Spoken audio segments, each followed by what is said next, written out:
Most of the time we reach tactically favorable positions only after making a few strong positional decisions. This is a fact. Or unless our opponents blunder, we're playing against a strong opposition and they don't blunder, yeah, we'll need to gain every square. And this is going to happen with positional chess. Yeah, so this is something pretty overlooked. People train tactic all the time, and yeah, when it comes the moment to take positional decision, they are at lost. So in today's video, I want to go to this overlooked territory. These are the moments where a deep understanding of the position leads to a breakthrough, sometimes without an immediate tactical shot. And if we get it right, our pieces will come to life and will damage our opponent's position in a way that they won't recover. It's black to play. What would you do? Yeah, the position seems, well, a little bit inferior. White E pawn is too strong, defended by the F pawn, and restricting the mobility of our D pawn. They are prepared to double against our backward pawn. And what's the compensation? What kind of compensation do we have for being restricted by the E pawn? Okay, the first thing we have to realize is that this bishop is a very good piece, is defending the pawn, and at the same time attacks G2. So it reaches white's position. Okay, it's unreal to think that we can use it right now, but perhaps in the future. On the other hand, let's think about pawn play. Do we have breaks, pawn break? It's important to bear in mind what are your pawn breaks. So the first pawn break that comes to mind is b4. This one can be a positive one if we support it by a5, b4, so we can recapture a takes b4 with a takes b4. And we gain some space, so this one seems really, really nice.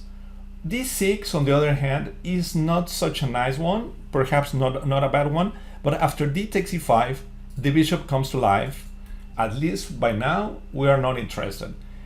And our last pawn break is g5. Yeah, can we play g5 right away? Because after f takes g5, we're not able to recapture as h4 could win a piece for white. So we have these 3 pawn breaks. Now with this information, we understand a little bit better the position, and we have to come to a conclusion. What is our best opportunity here? Well, if you reach the conclusion that playing for g5 is attractive, you are right, but we have to prepare it. How to prepare this one?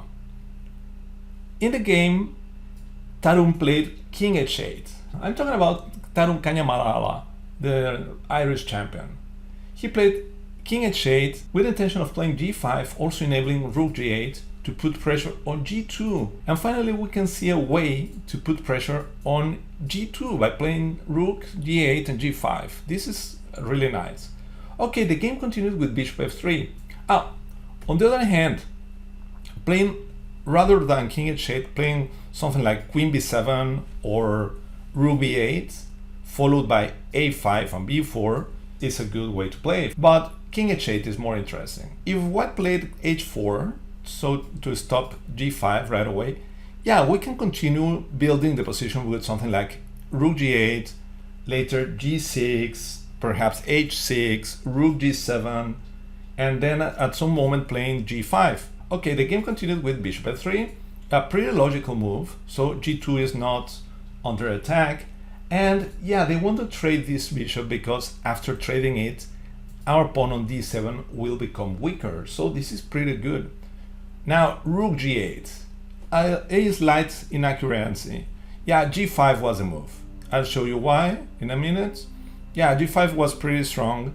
Even when you feel that there is some sort of x-ray here, there is absolutely no problem because, yeah, how to force this pawn out of the way? I mean, knight d5, we can respond with bishop takes d5, bishop takes d5, and we are not forced to capture on d5. Of course, e takes e6, and yeah, this looks pretty good for white. They're recovering the piece, and this is, yeah, this is ugly.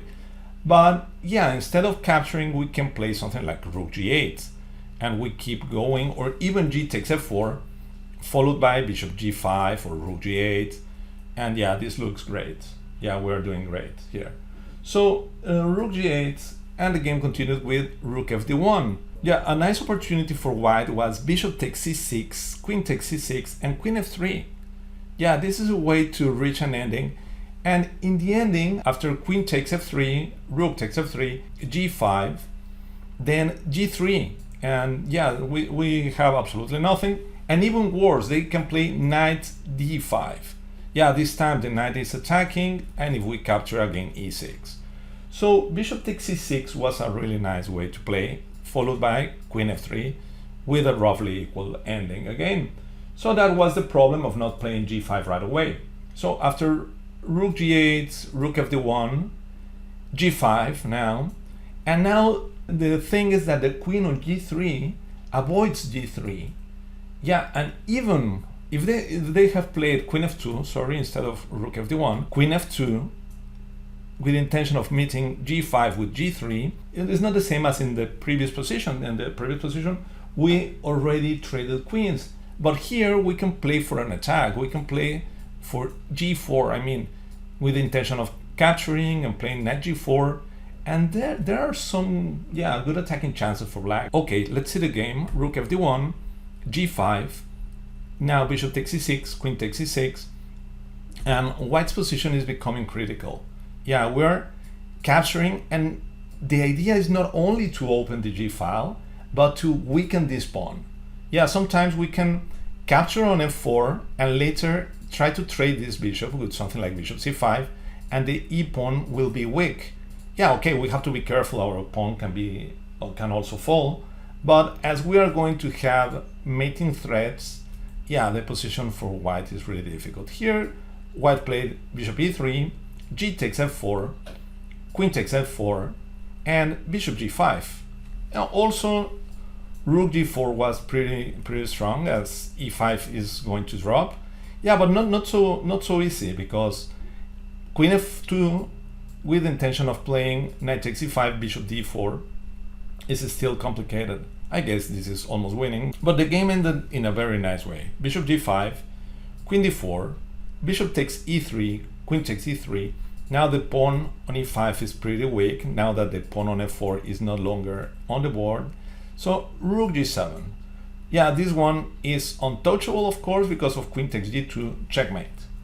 So the game continues with rook f2, trying to defend the g pawn, rook cg8, rook d2, rook g4. Yeah, after rook g4, black is in complete control. The only piece that is more or less holding the position together is the knight on c3. Otherwise, we can play rook e4 and capture the e pawn. Then, yeah, rook g4 is connected to a very strong plan. a5, b4, rook e4, and that's it. So, yeah, the position is desperate. Now, white blunder with h3, rook g3, and queen d4. Well, rook f3 wasn't of much help, because after rook takes f3, g takes f3, yeah, black's position is absolutely winning after rook g3 attacking here. Yeah, this is a complete disaster. So after queen d4, rook takes h3, taking advantage of the pin, king g1, and knight g5. Yeah, Tarun is bringing all the power. He wants to finish the game. Now the rook cannot be taken, of course, because of knight f3, double check, and capturing the queen is winning. So king f1, rook h1, king e2, and yeah, we can see that white's position is desperate. Knight e4, knight takes e4, and rook g4. That's the idea. Now rook takes e4 is a big threat, and white cannot take on d7 because of queen takes e4, checkmate. So rook g4 is, well, is destroying white's position. King f3, rook takes e4, and queen takes d7. And here I highly encourage you to stop the video and find the easiest way to win.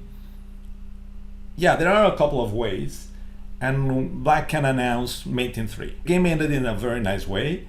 Tarun played rook e3, double check, check with the rook and with the queen at the same time. So king f4, as king e3 is answered by queen e4 checkmate. So the king came to f4, queen e4, king g5, and queen h4 checkmate. The takeaway here is, in semi-closed position, we have to understand what are our pawn breaks. Pawn breaks can make a huge change in our piece's potential. The right pawn break at the right time is the key to unlocking your position. It's not just about tactics, it's about transforming the structure in your favor. Mastering these moments will give you the upper hand again and again. So it's very important to train your perception, your chess intuition for those moments. So I hope you enjoyed the video, and if that's the case, please give me a thumbs up and subscribe to the channel in case you haven't done it.